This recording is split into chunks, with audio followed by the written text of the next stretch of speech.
सत्संग में जाया करती थी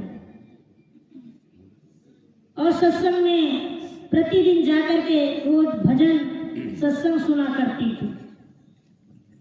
एक दिन की बात है, उनका एक छोटा सा बच्चा था।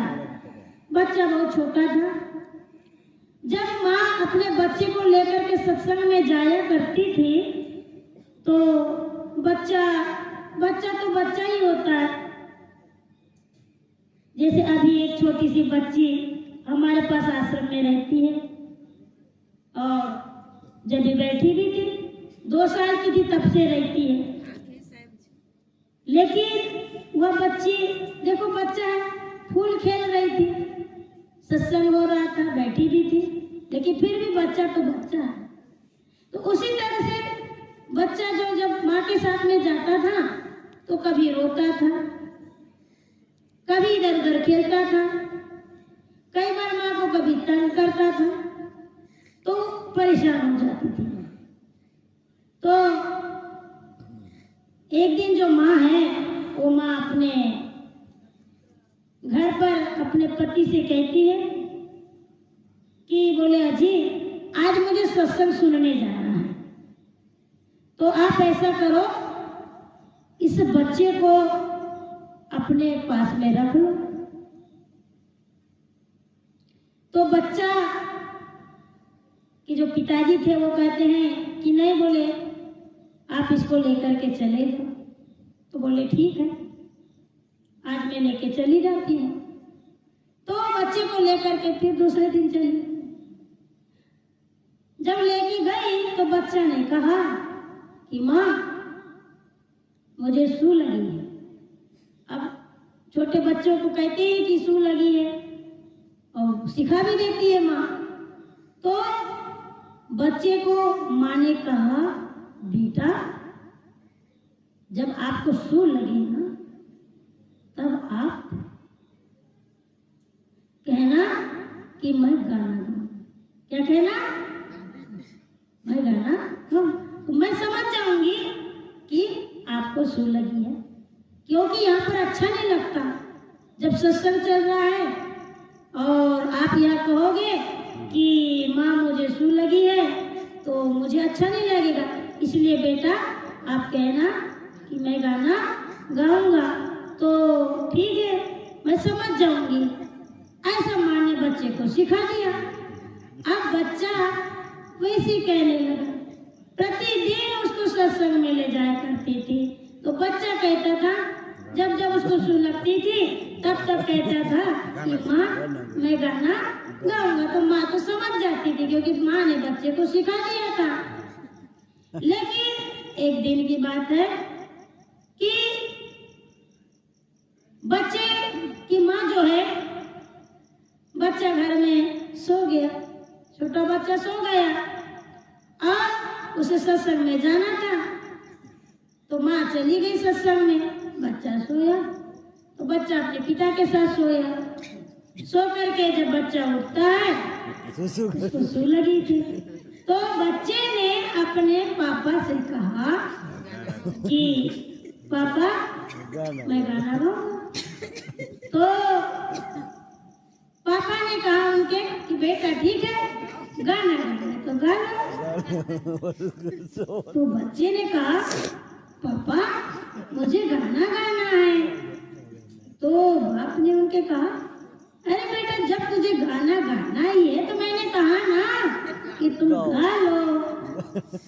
फिर बच्चा कहा पापा मुझे गाना गाना है। और वो कोई मानता, चिढ़ गया बच्चा। बाप समझ नहीं पाया कि बेटा क्या कह रहा है। बेटा बोले क्यों चिढ़ रहे हो? बोले जब आप बोले पापा मैं कह रहा हूँ कि मैं गाना गाऊंगा गाना गाऊंगा गाना गाऊंगा, तो आप मेरी बात सुनते ही नहीं हो। तो अरे मैंने कहा गाना गाना है तो जरा मेरे कान में गा लो बेटा, गा लो। मैंने कहा ना गा लो। तो बच्चे ने जा करके पापा के कान में गाना गा दिया। और ये क्या कर दिया आपने? ये क्या कर दिया आपने? तो बोले पापा मैंने तो आपसे कहा था कि मैं गाना गाऊंगा, आपने कहा गा दो, तो क्या मैंने गा दिया। बोले बेवकूफ, क्या यही सिखाया है तुझे? हाँ कहे, माँ ने यही तो सिखाया है कि बेटा जब सू लगे तो कह देना कि मैं गाना गाऊंगा। तो बोले जो मेरी माँ ने सिखाया है वही तो मैं सीखा है, तो मुझे गाना मैंने आपके कान में गा दिया। आपने कहा कान में गा दो तो मैंने गा दिया। तो बताइए माताओं, इस तरह से अगर हम संस्कार बच्चों को देंगे तो बच्चों का क्या हाल होगा? तो हमें ये जो सीख जो मिलती है, हमें जो संस्कार जो मिलते हैं हमारे जीवन में, वो माँ से मिलते हैं, क्योंकि माँ ही सब कुछ बना सकती है बच्चे को। पिता जो होते हैं, पिता तो उंगली पकड़ करके चलना सिखाते हैं, लेकिन माता जो होती है वो हमारे भविष्य की जननी होती है, जो हमारे जीवन को बदल देती है। इसीलिए कहा गया है नारी नारी सब कोई कहे, नारी नर की खान, और नारी से नर होते हैं ध्रुव प्रहलाद समान। इसी नारी से ध्रुव प्रहलाद जैसे महान पुरुष आते हैं। तो आज हमें कुछ सीख लेकर के जाना है और अपने बहू बेटियों को, पड़ोसियों को हमें बताना है कि हम बच्चे को कैसे संस्कार दें, कैसे बनाएं। क्योंकि आज का जो परिवेश है, आज के जो युवा पीढ़ी है, आज की युवा पीढ़ी में तो भक्ति नजर नहीं आती है। आज की युवा पीढ़ी, आज का वैज्ञानिक, आज की डिजिटल इंडिया मोबाइल में चलती है। आज सारा मनुष्य मोबाइल टीवी में जीता है। अब तो टीवी भी खत्म होने लगी, मोबाइल आ गया और आज हमारा जीवन उसी में परिवर्तन होने लगा। भक्ति धीरे धीरे खत्म होते चली जा रही। हमारे भारत की संस्कृति बदलते जा रही है। आज की जो बेटियां हैं जिनका पहनावा बदल गया, सब कुछ धीरे धीरे बदलते जा रहा है। अगर इस बात को अगर हम कहें तो बड़ा दुख होता है, दुख होता है। लेकिन वास्तव में एक छोटी सी बात और मुझे याद आ रही है। एक युवक रास्ते से गुजर रहा था। जब रास्ते से गुजरता है तो उसे एक युवती मिलती है और वह युवती सलवार सूट पहनी होती है। वह युवक उस युवती से पूछता है, बहन जी आप कहाँ जा रहे हो? बहन जी जहाँ जाती है बता देती है और अपने अपने मार्ग को बढ़ते हैं। इसी तरह से कुछ दिनों के बाद वही युवक वहां से गुजरता है और वह युवती भी गुजरती है। वह युवती साड़ी पहन करके निकलती है। तब वह युवक पूछता है, माता जी आप कहाँ जा रही हो? वो जिस मुकाम तक उसे जाना है वह पुनः बता देती है और आगे युवक निकल जाता है, युवती भी निकल जाती है। कुछ दिन बीत जाते हैं। कुछ दिन बीतने के बाद फिर वही युवक पुनः उसी मार्ग से गुजरता है और वह जो युवती है वो फुल पैंट शर्ट पहन करके वहां से निकलती है। तब वह युवक पुनः उससे पूछता है कि मैडम जी आप कहाँ जा रही हैं? वह चिढ़ जाती है। आप मुझे मैडम जी कहते हैं, मैं आपकी मैडम हूं क्या?